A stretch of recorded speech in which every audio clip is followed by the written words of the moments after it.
நீதி தவறாத சனி பகவானே அவரது மனைவியிடம் சாபம் பெற்றார். சனி பகவானுக்கு 2 மனைவிகள் இருப்பதா புராணங்கள் குறிப்பிடுது.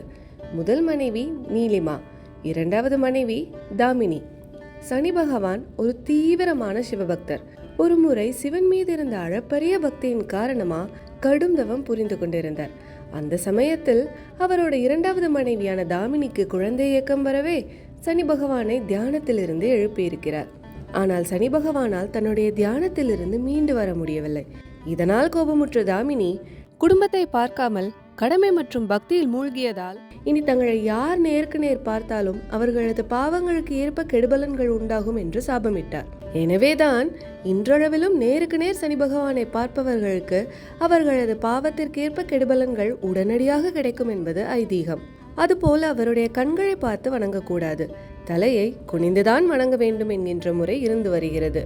சனி பகவானை வழிபடுபவர்கள் அவருடைய மனைவிகளையும் சேர்த்து வழிபட்டால் சனியுடைய உக்கிரம் குறைந்து கெடுபலன்களும் குறையும் என்பது பரிகாரமாக இருக்கிறது.